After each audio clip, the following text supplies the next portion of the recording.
एक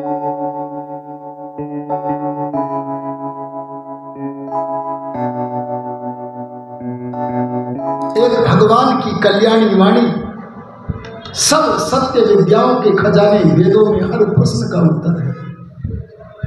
और समाधि लगा लगा कर, समाधिस्थ हो कर, भगवान से पूछ कर बोलने वाले, अरे लिखने वाले समाधिमान महापुरुषों की वाणी में आपके सारे प्रश्नों का उत्तर है।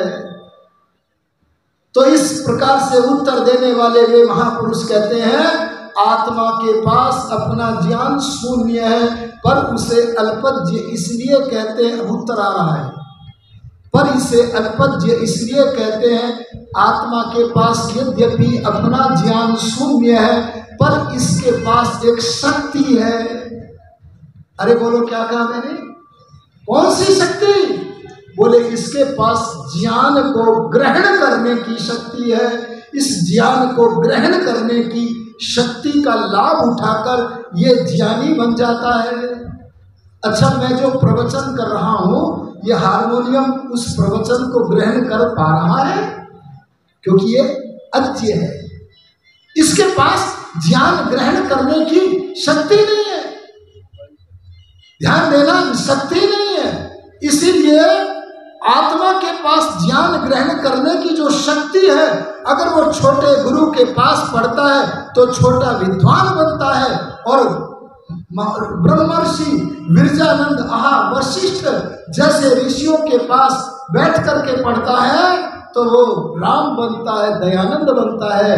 और अगर कभी कदाचित समाधि लगाने पर इस आत्मा को परम गुरु परमात्मा का सत्संग मिल जाए, तो परमात्मा का सत्संग मिलने पर इसके अनुभवों की गति, इसके ज्ञान की गति इतनी बढ़ जाती है आर्यो, इतनी बढ़ जाती है, तीनों कालों का ज्ञानी बन जाता है।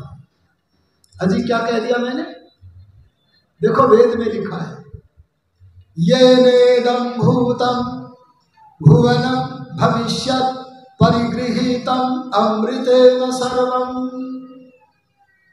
जिस परमात्मा के सान्निध्य से, ऋषिदान का क्या वो अर्थ बोल रहा हूं, जिस परमात्मा के संगतिकरण से यह योगी आत्मा, हर आत्मा नहीं, यह योगी आत्मा, समाधिस्थ आत्मा परमात्मा का सत्संग करके अपने शरीर के भीतर जिन सूक्ष्म सूक्ष्म नस नाड़ियों को सूक्ष्मता के कारण बड़े बड़े शल्य चिकित्सक भी नहीं जान सकते, उनके भी दर्शन कर लेता है। और यह भूतकाल का भी ज्ञाता बन जाता है, जो बीत गया पर किसी ने बताया नहीं उसे भी जान लेता है। वर्तमान काल में बहुत दूरी पर जहाँ इस योगी की पहुँच नहीं है, वहाँ वर्तमान में घटने वाली घटनाओं को भी जान लेता है। और इतना ही नहीं, भविष्यत परिगृहीतम, जो अभी हुआ नहीं है बल्कि होगा, उसे भी पहले से ही परमात्मा के प्रत्यक्ष करने पर जान लेता है। तो क्या पता लगा? आत्मा के पास अपना ज्ञान कितना है? शून्य है, लेकिन इसके पास जानने का स्वाभाविक सामर्थ्य है। इसलिए ज्ञानी का सत्संग करके ये बन जाता है ज्ञानी, माने अल्पज्ञ। तो देखो, अगर आत्मा परमात्मा का अंश होता तो आत्मा भी सर्वज्ञ होता कि नहीं होता? आत्मा है अणु परिमाण, परमात्मा है महत परिमाण। 3 परिमाण होते हैं दुनिया में बस। अजी बोलो कितने? अरे सुन लो ध्यान से, कठिन तो नहीं हो रहा कहीं। एक क्या है? अणु, जिससे कोई वस्तु छोटी नहीं हो सकती, वो है आत्मा। एक क्या? बीच का, मध्यम, जैसे मेरा शरीर, जैसे ये आर्य समाज मंदिर, जैसे धरती, जैसे सूरज, यह है बीच का, मध्यम, ये बहुत है। और एक महत परिमाण, जिससे बड़ा कोई परिमाण नहीं हो सकता, वो महत परिमाण कौन है? परमात्मा। बोलो, दोनों में अंतर है कि नहीं है? अंश कैसा हुआ? ज्ञान भी नहीं है आत्मा में अपना, अरे आनंद भी नहीं है, बहुत सारी चीजें नहीं है। अगर ये चीजें होती तो परमात्मा का अंश होने पर परमात्मा की ये चीजें आत्मा में होनी चाहिए थी, उसे स्वतः सर्वज्ञ होना चाहिए था, उसे किसी गुरु की आवश्यकता अरे बोलो नहीं होनी चाहिए थी। इसलिए शास्त्रों ने बताया ईशावास्यमिदं सर्वं यत्किंच जगत्याम जगत तेन त्यक्तेन भुंजीता मां गृधः कस्य स्विद्धनम। एक घटना स्मरण आ गई, उसे मैं सुनाता हूँ इस बात को पुष्ट करने के लिए। मैं कल परसों बरेली जनपद के नवाबगंज के एक मुस्लिम डॉक्टर M.Q. खान का वर्णन कर रहा था, नाम लिया था मैंने। उनके यहाँ एक लगभग 28-30 वर्ष की विवाहिता युवती आई और डॉक्टर अरुण जी अकेली नहीं आई, उसके साथ 4-5 व्यक्ति और आए। और मैंने देखा ये इसलिए आए हैं क्योंकि उस युवती को इंजेक्शन लगाना होता था और वो लगने नहीं देती थी, और ये 4-5 लोग उसके पैरों को हाथों को पकड़ के जबरदस्ती उसके इंजेक्शन लगवाते थे। और मैं कई बार रोज उनके क्लिनिक पर बैठता था, इसी तरह इंजेक्शन लगते थे। लेकिन एक दिन जिस दिन सुबह इंजेक्शन लगा और वह लगभग ठीक होने को थी, तो उन्होंने पूछा अब डॉक्टर साहब इसको भोजन दे दें? तो डॉक्टर साहब के मन में आया हाँ कर दूं, लेकिन फिर आया अरे 1-2 दिन और भूखी रहने दूं, फल आदि खा लेगी। तो बोले नहीं अभी मत दो, और 2 दिन देखो। उसी दिन शाम को लगभग 5 बजे वह युवती अकेली नहीं कई सारे परिजनों के साथ आई, और आज वे परिजन इंजेक्शन लगवाने नहीं आए थे। आहा, आज तो रथी रथ को छोड़कर जाना चाहता है। अजी रथी कौन है? आत्मा। और जब आत्मा शरीर से निकल जाता है तो जो बचा रह जाता है इस शरीर रूपी रथ को क्या बोलते हैं? अरथी। अरथी को, अरे रथी आत्मा के बिना जो अरथी है उसे सजाते हैं, संवारते हैं, सजाकर संवारकर श्मशान में ले जाकर अंत्येष्टि कर देते हैं। बस आत्मा परलोक गमन करना चाहता है, और वह उस भय को समझ गई थी। और आकर जो युवती जिसे बलपूर्वक इंजेक्शन लगाया जाता था, आज अपने वस्त्र को ऊपर करके बोली डॉक्टर साहब और लगाओ। डॉक्टर साहब ने, मैंने देखा कोरामिन लगाया, डॉक्टर साहब और लगाओ, डॉक्टर साहब ने डेकाड्रोन लगाया। ऐसे एक से एक जितने इंजेक्शन थे सारे के सारे हाथ को ऊपर करती रही, लगवाती रही। मैंने सोचा आज कौन है जो इसे विवश कर रहा है कि तू निकलने वाली है। ध्यान देना, एक वस्तु थी जो आत्मा को न चाहते हुए भी शरीर से निकाल रही थी, जो निकाल रही थी, अरे बोलो उसका नाम क्या था? ईश्वर। एक वस्तु वो थी जो शरीर में से निकलना नहीं चाह रही थी, अरे बोलो उसका नाम क्या था? आत्मा। अगर आत्मा परमात्मा का अंश होता तो ऐसा ना हो पाता। और एक वस्तु थी आत्मा जिसमें से निकल रही थी, वह प्रकृति से बनी हुई वस्तु क्या थी? बोलो शरीर। ये त्रैतवाद का सिद्धांत ही सनातन सिद्धांत है, वैदिक सिद्धांत है। ये आर्य समाज इसी का चारों तरफ प्रचार प्रसार करता है, क्योंकि आर्य समाज का एक नियम है सत्य के ग्रहण करने। और दूसरा क्या है? बिटियाओं को भी पता है, असत्य के छोड़ने में सर्वदा सर्वदा उद्यत रहना चाहिए। बस ये सनातन धर्म की बात अगर आपके व्यवहार में आ गई तो आप सनातनी बन गए, वैदिक बन गए, आर्य बन गए। अरे राम कौन थे? आर्य। अरे कृष्ण कौन थे? बोलो आर्य। अरे हनुमान कौन थे? आर्य। बस यही तो हमें बनना है। हम किसी नवीन मत को नहीं जानना चाहते, बल्कि हम तो सत्य सनातन वैदिक धर्म को ग्रहण करना चाहते हैं। मैंने आपके सामने उदाहरण दिया कि आत्मा परमात्मा का टुकड़ा अरे बोलो नहीं है। तीनों वस्तुएं अपनी अपनी सत्ता से सदा विद्यमान रहती हैं। इसलिए कहा 3 चीजें हैं भाई। मैंने स्तुति में पूछा था बड़ाई किस किस की करें, तो लोगों ने हाथ उठाया था एक भगवान की करो। अजी किसके लिए हाथ उठाया था? भगवान की करो। तब मैंने क्या कहा था, तीनों की करो, कोई कंजूसी मत करो, लेकिन संभल के करो। संभलना क्या था, सांसारिक व्यवहार में, दुनियादारी के व्यवहार में ईश्वर का भी गुणगान करो, माता पिता आदि का भी गुणगान करो, और प्रकृति से बनी हुई वस्तुओं का भी गुण कीर्तन करो, पर संध्या में केवल भगवान का ही गुणगान करो, क्योंकि भगवान के चिंतन का नाम ही संध्या है। ये उत्तर मिला था कल स्तुति के प्रसंग में। आज फिर मैं प्रश्न पूछता हूं प्रार्थना के प्रसंग में, क्या प्रार्थना किससे करें? फिर 3 चीजें आ गई। जहां जहां बुद्धि का प्रयोग कर लोगे, समझ लो वहां वहां वही उत्तर देना पड़ेगा जो उत्तर वैदिक धर्म का है, सनातन धर्म का है। अरे बुद्धि पूर्वक है, अरे आर्य समाज का वही उत्तर निकलेगा, दूसरा निकल ही नहीं सकता। एक बात और बताता हूं, आस्था में और श्रद्धा में अंतर होता है। अरे बोलो, क्या बोला मैंने? आस्था में और बोलो श्रद्धा में अंतर होता है। आस्था शब्द का अर्थ क्या है? माने समंत रूप से, अरे सब तरफ से, अंदर बाहर से, मन वचन कर्म से किसी स्थान पर टिक जाना, ये क्या है? आस्था।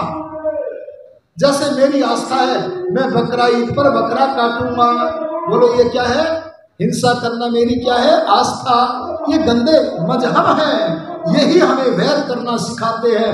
वैदिक धर्म किसी को वैर करना नहीं सिखाता, लेकिन मजहब ही ऐसे हैं जो मनुष्यों में मनुष्यों से क्या करना सिखाते हैं? बोलो, वैर करना सिखाते हैं। ये क्या है? आस्था। आस्था के पीछे कई बार सत्य होता है, कई बार सत्य नहीं भी होता है। जैसे सत्य आस्था क्या है? मैं यज्ञ किया करूंगा, मैं संध्या किया करूंगा, मैं सात्विक भोजन करूंगा, मैं व्यायाम करूंगा। अरे बोलो ये क्या है? आस्था। पर ये सही आस्था है। मैं बक्सर तन से जुदा करूंगा निरपराध का, ये क्या है? गंदी आस्था। लेकिन श्रद्धा का अर्थ क्या है? श्रद्ध जमा धा, श्रद्ध नाम सत्य का है, धा नाम धारण करने का है। जिसमें सत्य का ही धारण करना हो उसका नाम बोलो क्या है? श्रद्धा। अरे बोलो क्या है? आप श्रद्धालु बनो, आस्थावान बन गए तो कभी सत्य होगा भी और बोलो कभी नहीं भी होगा। अब मैं श्रद्धा अपने मन में धरो और मेरे को बताओ, प्रार्थना, ईश्वर, जीव, प्रकृति, 3 वस्तुओं में से कितनों की करे? अंगुली उठा लो, 1 2 3 उठा लो।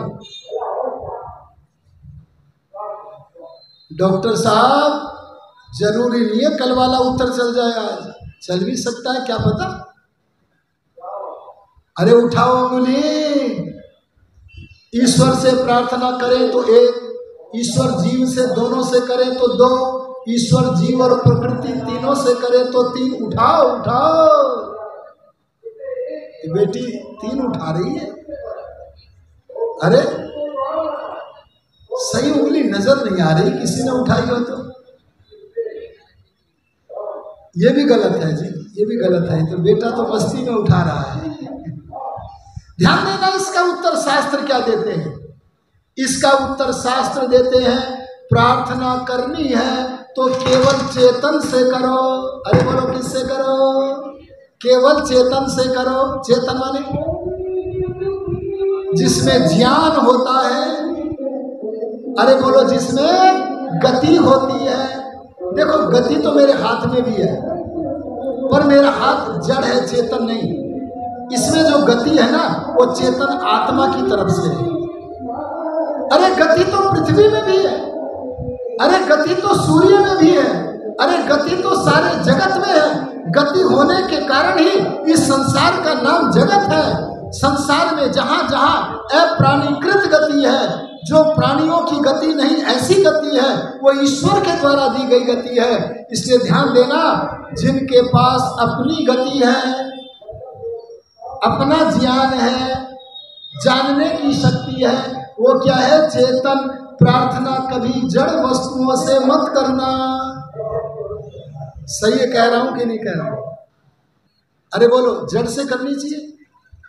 अरे बोलो सूर्य से प्रार्थना करनी चाहिए कि नहीं? अरे बोलो, चांद से प्रार्थना करनी चाहिए कि नहीं? बोलो जी, यहाँ गड़बड़ हो रही है थोड़ी सी। अजी बोलो, धरती से प्रार्थना होनी चाहिए कि नहीं?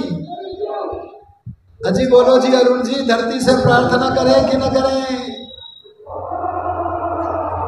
आर्यो ध्यान देना, वेद आदि सत्य शास्त्र कहते हैं प्रशंसा प्रशंसनीय गुणों की तीनों की करो, पर प्रार्थना केवल चेतन की ही करो, क्योंकि चेतन आपकी प्रार्थना को सुनने का, समझने का, पूरा करने का सामर्थ्य रखता है। जो आपकी प्रार्थना को सुन सके, समझ सके, पूरा कर सके, उसी से प्रार्थना करो। और चेतन दो हैं। अरे बोलो, चेतन कितने हैं? एक कौन? आत्मा। आत्माओं की संख्या कितनी है? असंख्य है। और दूसरा कौन है? बोलो, परमात्मा। परमात्मा कितने हैं? बोलो, एक। तो आत्मा और परमात्मा दो से ही प्रार्थना करनी है, क्योंकि ये दो ही प्रार्थना को सुनने के योग्य हैं। तीसरा प्रकृति या प्रकृति से बना पदार्थ कोई भी प्रार्थना सुनने की शक्ति, अरे बोलो, नहीं है। प्रार्थना सदा चेतन से करो। एक उदाहरण ले लो समझने के लिए। मैं रोगी हुआ, किसी डॉक्टर के पास गया, क्लिनिक खुला हुआ था, डॉक्टर को हाथ दिखाया, हाथ देखकर डॉक्टर ने नुस्खा लिख दिया। मैंने मेडिकल स्टोर से दवा ले ली, दवा खाकर स्वस्थ हो गया। 4 साल के बाद फिर वही रोग, बुखार आया। मेरे मन में विचार आया, अमुक डॉक्टर के यहाँ से मेरा बुखार गया था, मैं उसी क्लिनिक पर पहुंचा, पर डॉक्टर किसी रोगी के घर पर रोग देखने गए थे, रोगी को देखने गए थे। मैं प्रतीक्षा करते करते जब आधा घंटा हो गया तो मेरे मन में विचार आया, क्या, अरे डॉक्टर साहब नहीं है तो क्या हुआ? डॉक्टर साहब की वो वाली कलम, जिस कलम ने 4 साल पहले नुस्खा लिखा था और मैं ठीक भी हो गया था, वो कलम तो है। अब उस जड़ कलम से, अरे बोलो, मैं कहूँ, एक कलम देवता, 4 साल पहले जो नुस्खा लिखा था फिर से लिख दो, बोलो, कलम सुनेगा? अरे कलम उठ करके कागज पर घूमेगा? ध्यान देना, ऐसे ही परमात्मा चेतन के स्थान पर जो जड़ वस्तुओं से प्रार्थना करते हो, उनकी प्रार्थना कभी पूरी नहीं होती। मैं कहता हूँ, कलम से प्रार्थना न करो, कलम के स्वामी डॉक्टर से करो। सूरज से प्रार्थना न करो, चांद से प्रार्थना न करो, धरती से प्रार्थना न करो। ये जिसके नियंत्रण में रहते हैं, जिसके नियम में रहते हैं, उस नियामक परमात्मा से प्रार्थना करो। हम आपको परमात्मा से दूर नहीं कर रहे, बल्कि परमात्मा से बोलो जोड़ रहे हैं। समझ में आया कि नहीं आया? इसलिए प्रार्थना किससे करो? केवल चेतन से।